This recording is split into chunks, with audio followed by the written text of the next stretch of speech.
బొబ్బర్ కూడా తగిలింది బాగానే. దీంట్లో మట్టికి ఎడన్నా ఒకటి ఉంది, అది సహజం ఎక్కడైనా కానీ. మా వాటికి ఎక్కువ ఉంది, ఇది బాగా ఉంది క్వాలిటీ. మీరు దాంట్లో కాపుకి దీనికి కాపు మట్టి చిక్కదమన్న బానే ఉంది, చిక్కగా వచ్చింది కాపు మట్టికి. ఇప్పుడు కూడా ఇంకో తంతలే వస్తుందంటే చేలు విత్తనం బాగానే ఉంది. విషయం ఉన్నట్టే వేస్తారనమాట. వేస్తాం. ఎన్ని ఎకరాలు వేస్తావు? వేస్తే 3 ఎకరాలు వేస్తాం. 3 ఎకరాలు వేస్తావు. నెక్స్ట్ ఇయర్ దీన్ని ఎన్ని ఎకరాలు వేస్తావు? ఇది చూస్తా, ట్రై చేస్తా, 1 ఎకరానికి ట్రై చేస్తా. 1 ఎకరానికి ట్రై చేస్తా.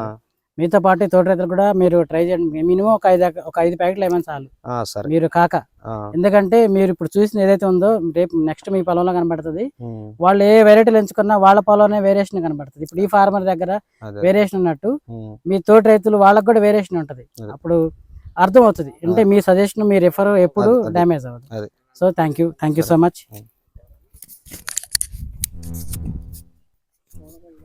సార్. వాళ్ళు వస్తున్నారు సార్, మళ్ళీ వీళ్ళు వెళ్తారంట.